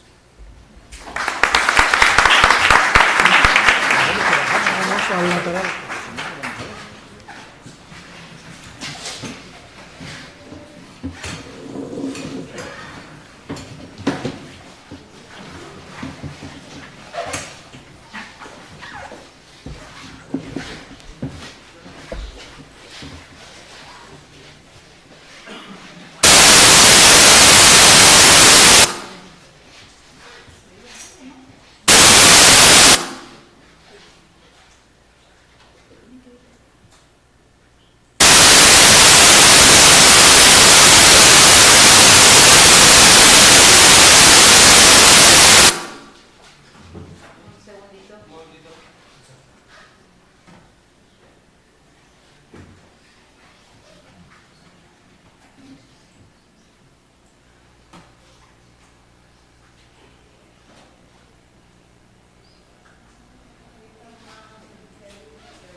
hermosa estás. Estás hecha toda una mujer. ¿Y cómo te pareces a tu madre? ¿Cómo era ella? Siento tanto su ausencia. Un amor de persona. Su alegría nos contagió a todos. Hasta hicimos comedias juntas. Quisiera sentirla llena de luz y de vida, pero apenas tengo recuerdos. Clara, acércate. Quiero entregarte algo que te pertenece. Yo entregué mi vida a este convento. Y ahora que eres una mujer, voy a entregarte estos legajos y cartas que he custodiado para ti. Eran de tu madre, por lo tanto son tuyos. Leyéndolos verás de cerca quién era tu madre, quién era tu padre y lo mucho que se amaron. Ve con Dios.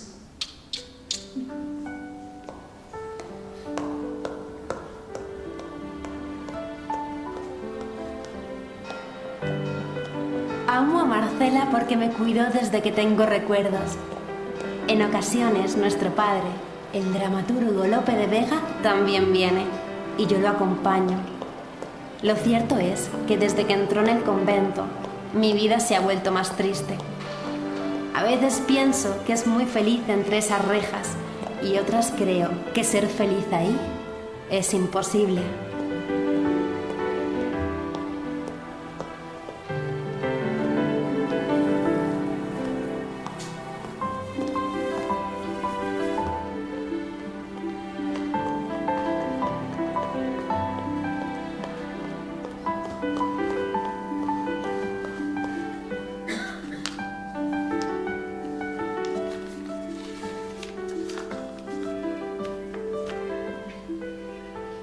Amar tu hermosura, gracia y discreción, no quiero, Amarilis, que se llame amor. Méritos del alma, justicia y razón, quiere amor que sea el amarte yo. No quieren mis ojos querer, por favor, rendirme a los tuyos, es obligación.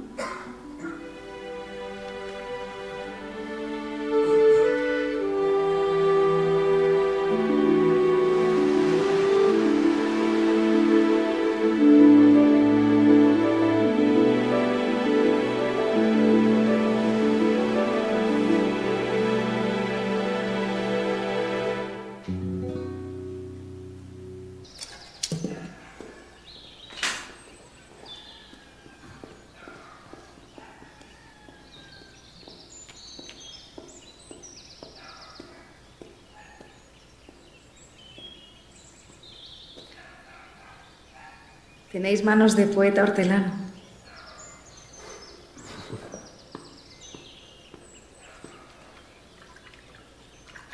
Aún resuenan en mi alma vuestros versos, como si fueran olas en un mar hermoso y azul. Olas llenas de libertad y de pasión. Marta, hace tiempo que quería hablaros, no solo como amigo, sino como ministro del Señor, de sacerdote a feligres. Decidme, Marta, ¿qué años tenéis? 23. Sois muy joven. Desmayarse, atreverse a estar furioso. Áspero, tierno, liberal, esquivo. Alentado, mortal, difunto, vivo. Satisfecho, ofendido, receloso. Olvidar el provecho, amar el daño. Creer que un cielo en un infierno cabe. Dar la vida y el alma a un desengaño. Esto es amor. Quien lo probó lo sabe.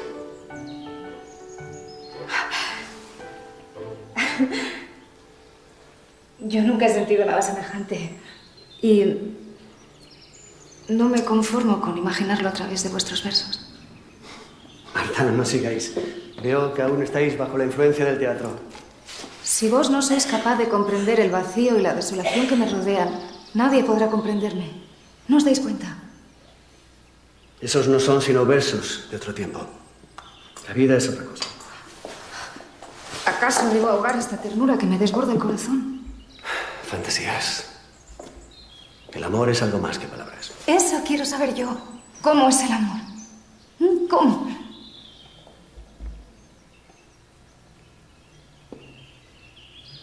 Mis padres me vendieron a ese hombre que conocéis. Yo tenía 13 años. Es un zafio y un grosero que no sabe tratarme. Y no me hace feliz. Marta, no es culpa de Roque si Dios le concedió tantos con entendimiento. Tenéis que aceptarlo con paciencia. A cambio de eso disfrutáis de un hogar. Un sólido bastión que os aísla y os preserva de la maldad del mundo. ¿Qué me decís? No os entiendo. Vos, el autor de esa máquina de sueños, me dice que no sueñe. Levantáis la bandera del amor y me pedís que no me enamore. Marta, soy sacerdote.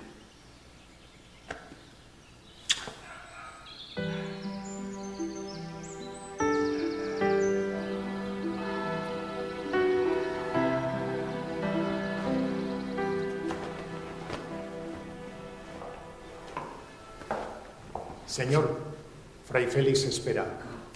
Que espere.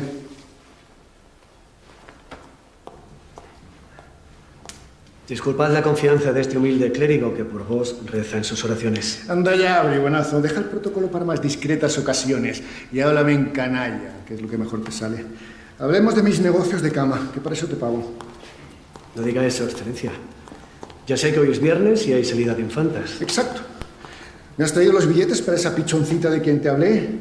Ya sabes que me gusta algo apasionado, picante, vicioso. Siempre a las órdenes de vuestra excelencia. Aquí tiene. Veamos.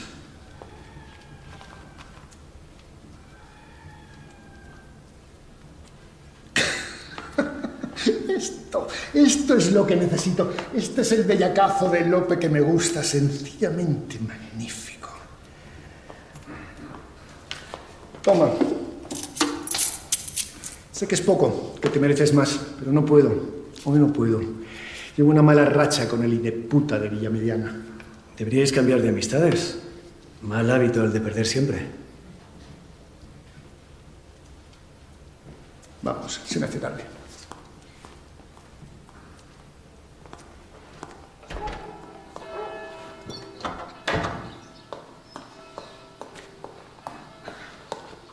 Disculpa mi tardanza. Siéntate. Me he retrasado porque he estado esperando un largo rato a Marcela, la hija de Lope. Me ha dado estos legajos de parte de su padre para que los copies. Soy yo el que debe disculparse por haber empezado a comer sin ti. Pero es que este trabajo me angustia. ¿Cómo es posible que Lope pueda escribir una comedia en menos tiempo del que yo tardo en copiarla? Es un genio. Es su pensamiento el que trabaja a toda velocidad. Por eso no se le entiende la letra.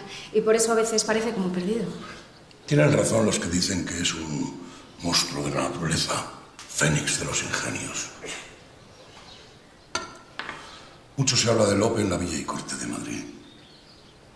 Cuidado, Marta, que me conozco.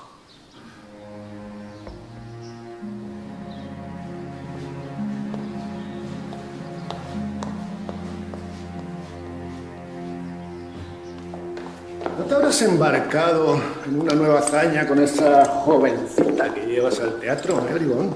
Amor fraternal, excelencia. De padre a hija, nada más. Mejor así. El amor carnal, déjalo para mí. Que sepas que quiero tener en mi poder todo lo que le escribas. Y quiero una comedia en privado. Pero no te traigas a Lucía de Salcedo, la loca esa. La quiero a ella. A Marta. ¿Francisco? ¡Francisco! ¡Excelencia! Te haré llegar una garrafa del aceite que me mandaron ayer de Jaén. Y puedes contar con mi carroza cuando te haga falta. Dios guarde a su excelencia como deseo. Vamos, Francisco.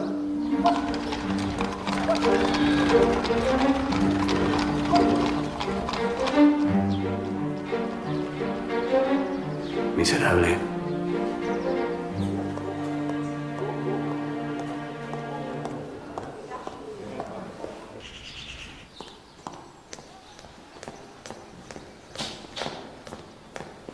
Os noto muy alterado. ¿Os encontráis bien?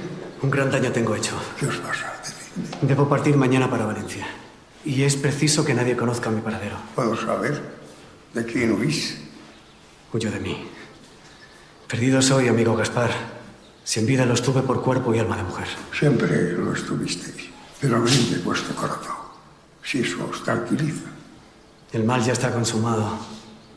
Ella se ha entregado a mí con todo el ardor y la lozanía de su juventud, con todo el vigor de su ilusión. Y yo soy su esclavo, su Dios, un Dios sometido, ciertamente. Ella no sabe hasta qué punto se ha apoderado de mis sentidos. Decidme, amigo mío, ¿qué puedo hacer? Abstinencia. Ya sabéis que no hay otro remedio. Y cuídate, Lope. La Santa Inquisición siempre tiene testigos, más de los envidiosos que de las personas decentes. Y eso no es todo. Mi amo y protector, el duque de Sesa, se ha encaprichado de Marta. Y temo que obligue al gañán de su marido a entregársela por la ley de vasallaje o por un puñado de monedas. Lope, llevo un tiempo preguntándome cómo es posible que os una algo a un ser tan depravado, inmoral, y que además os trata como si fuerais su alcahueta. ¿De qué vive un poeta? ¿Acaso no lo sabéis?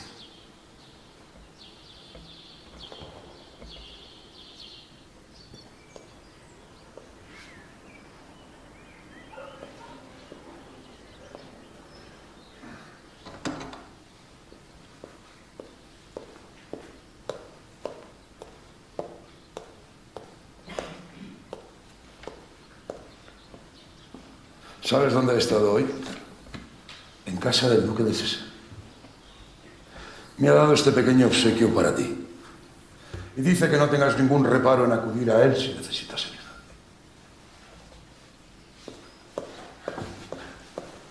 ¿Qué noticias hay del poeta Fray Lope?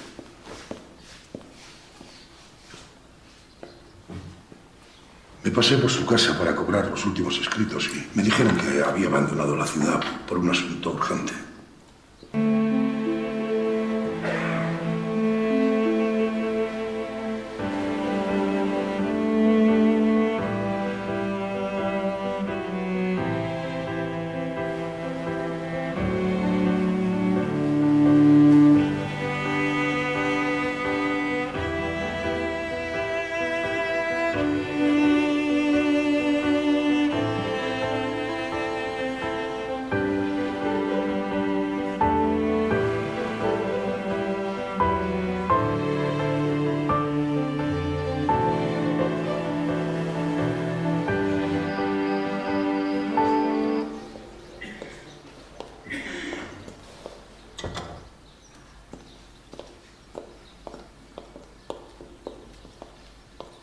Tenga esta bolsa para usted, de parte de mi padre. Y me gustaría saludar a la señora. Puedes esperarla sentada. No tardará en llegar. Toma una fruta. Marcela, tú tienes amistad con Marta y ella te tiene en gran aprecio. ¿Por qué no la convences para que no sea tan arisca con el duque? Disculpa, pero quiero hacerte una pregunta personal. ¿Has visto a mi mujer algún día en casa de tu padre? No, nunca, señor. Nunca.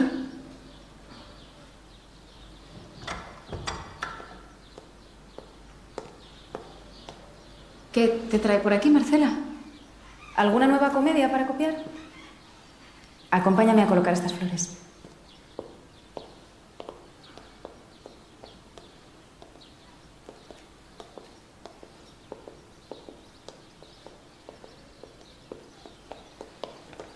Estaba esperando. Mi padre me pidió unos papeles que te ha escrito y que ahora le reclama al duque de Sesa. Poemas y cartas. Me dice que lo entiendas, pero ni yo lo entiendo. Me da tanto asco ese hombre, Dios me perdone.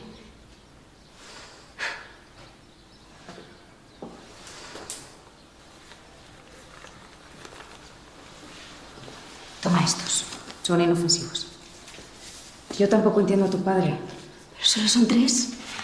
Mi padre me ha dicho que te ha escrito docenas de poemas y cartas. Bueno, el resto están guardados a buen recaudo. Gracias. Cuídate.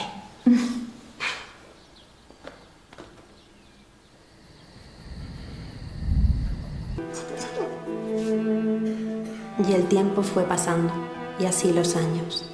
Mi madre se quedó totalmente ciega, y para padre, el cuidado de ella y el mío fue su prioridad. Su vida cambió, pero su ilusión por hacernos felices le hizo feliz a él también. Para esos años yo era consciente de todo, y recuerdo que mi ilusión favorita era recoger flores del jardín y dárselas a oler a mi madre. También me gustaba mucho oír las historias de mares lejanos que mi padre y Marcela escribían para ella. Nunca se cansaba de escuchar el mar y sus historias.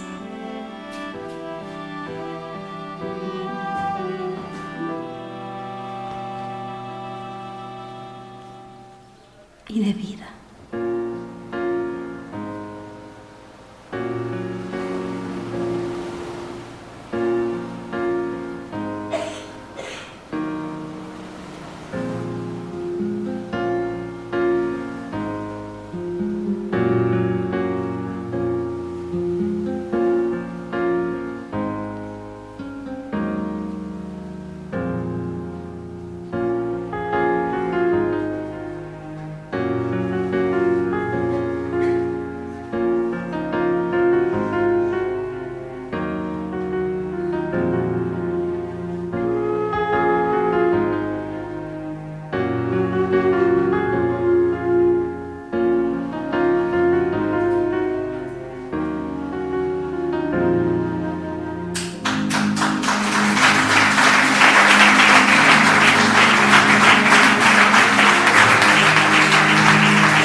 Qué transparente amor en la cálida tarde tranquila, el del azulillo.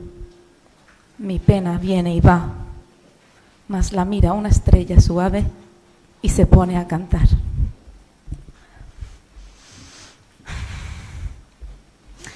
Quisiera terminar la tarde, esta tarde de transparente amor, con estos versos de Juan Ramón Jiménez, uno de los poetas predilectos de mi padre. Este es uno de los últimos poemas que descubrimos juntos, y en esas tardes eternas de hospital me repetía: léemelo otra vez.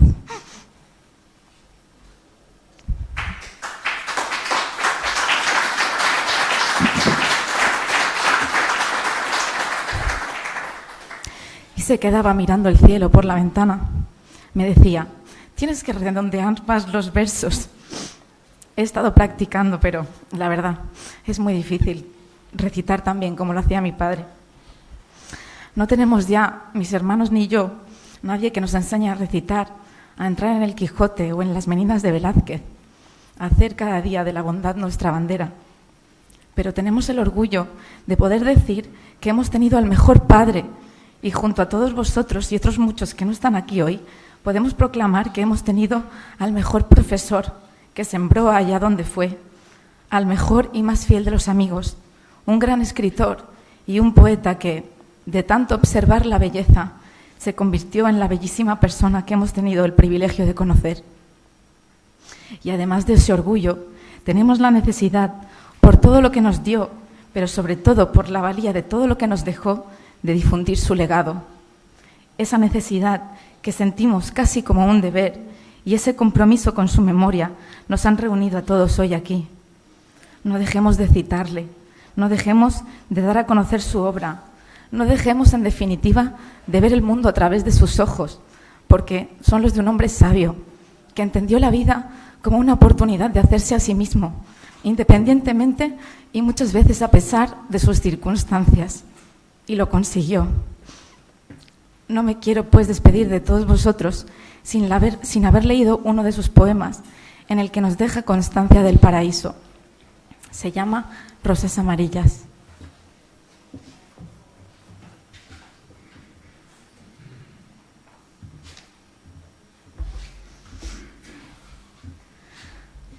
No suele exhibirse en los museos la ternura. Es un simple perfume, un murmullo devoto como un rezo en los repliegues íntimos de la rutina, de las cosas domésticas. Una vieja gasolinera, por ejemplo, en un suburbio desolado, tránsito improvisado de vuelta del colegio. ¿Te acuerdas todavía? Los surtidores, protegidos por una marquesina de Uralita, daban paso a un cuartucho y a un retrete adosado. Un ruinoso seto de boj la separaba del territorio triste de Chabolas. Junto al seto, detrás, unos rosales de rosas amarillas. 2 breves frases fueron suficientes para entrar, sin otro protocolo, como se entra en la casa de los pobres, en la vida de aquel hombre obeso, ya entrado en años, que secaba su frente mientras nos repostaba el coche. Cansancio de ser hombre, sin otros atributos que su mono de drill viejo y grasiento, y sin otra epopeya que fiar a los pobres la gasolina, para sus trapicheos y sus mercadillos. Desde que hicieron la circunvalación, son ellos mis clientes. Ondeando sus lutos, sus nalgas planetarias, se acercó una gitana hasta la ventanilla abierta. En tu regazo puso, zalamera, un ramo enorme de rosas amarillas. Tus ojos, al mirarme, ignoraban cómo nombrar tanta luz, tanta dulce fragancia. Te temblaban las manos, no sabían cómo coger el cielo acumulado en tu falda caído, allí tan frágil. A la mujer pagué, a ti te prometí que otro día, de vuelta del colegio, cambiaría nuestra ruta habitual por la que nos llevaba hasta la vieja gasolinera de aquel hombre sudoroso y bueno. No suelen en las nuevas vender un poco de alma o un poco de cielo en los iluminados corazones de unas rosas amarillas, tampoco en los museos.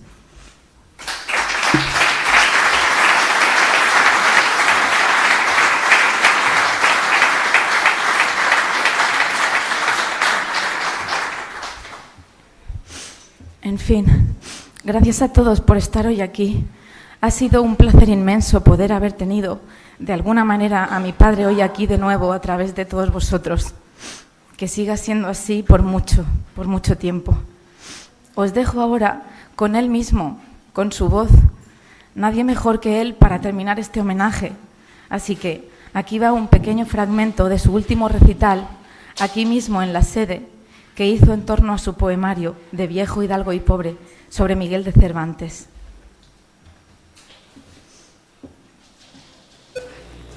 Antes de concluir este recital, quiero en primer lugar despedirme de don Miguel, mi interlocutor, con el que ficticiamente he monologado, para poner de manifiesto mi apasionada admiración.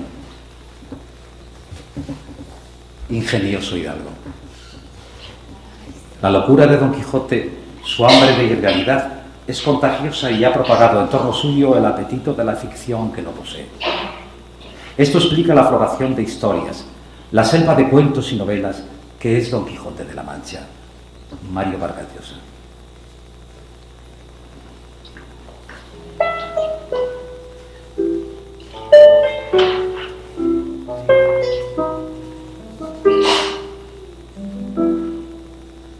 Sigue contando historias, Sigue abriendo el atlas de los reinos que aún siguen ignorándome, dibujando caminos invisibles, más altos, más sublimes, más allá de mí mismo, solo jurisdicción de la cartografía de mi alma.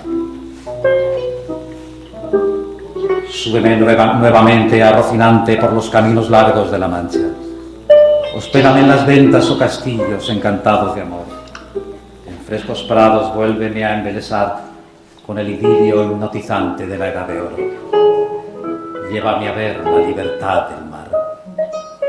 Aunque la voz de la razón retumbe en los golpes del pobre caballero, aunque la realidad me niegue el mito y me dé muerte de melancolía, sigue manando historias comedido, ingenioso hidalgo, que como tú, como el insigne loco de tu obra, estoy hecho de sueños y palabras.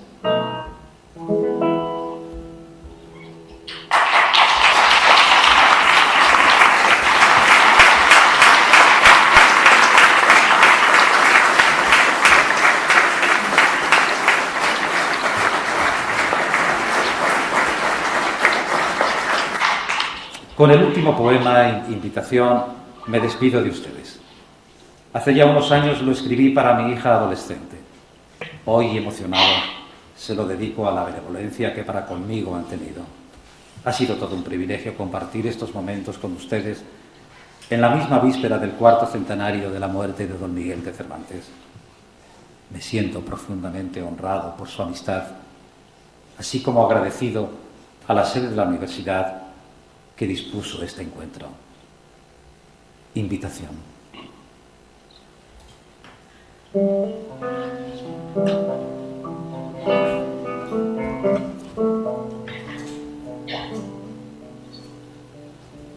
Como entras en el mar incierta, lenta, y luego ya segura te atreves, te sumerges y te hundes en las olas y te elevas hasta sentirte toda de cristal. Como entras en la música de Mozart, como entras en los parques azules y románticos y cada paso es una leyenda de heliotropos y besos, y como te enseñé a entrar en las meninas de Velázquez de puntillas y erguida hasta sentirte reina, entra así en el Quijote, lanza en ristre la flor de la ilusión y la quimera, cabalga, goza, ríe, juega, sueña, hasta que te des cuenta que ese es el loco hidalgo, el que escribe tu historia, en pliegos de tu propio corazón, quijotizado.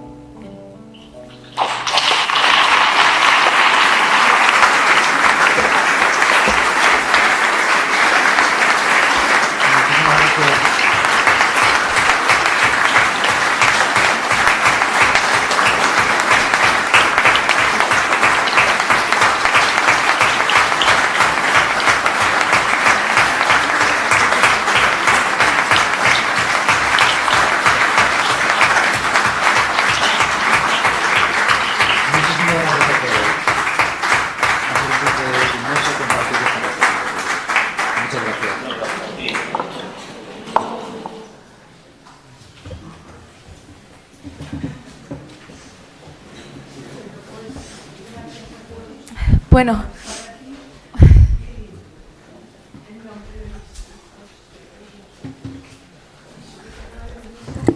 porque si somos energía y la energía ni se transforma, ni se... No sé, ya lo saben, es mucho lío. Pues seguro que su energía, que yo quiero llamar alma, estará por aquí viéndonos a todos y estará muy contento. Gracias. Un momentito, por favor.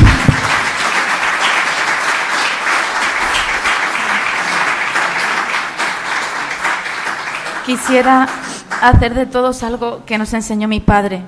Él decía, enseñoread la vida, cualquier contingencia adversa que como légamo arrastrara en su corriente, haced de ella la materia noble en la que esculpir vuestros designios y vuestros sueños. Que nada ni nadie os los arrebate. Gracias de nuevo a todos. Un abrazo. Gracias.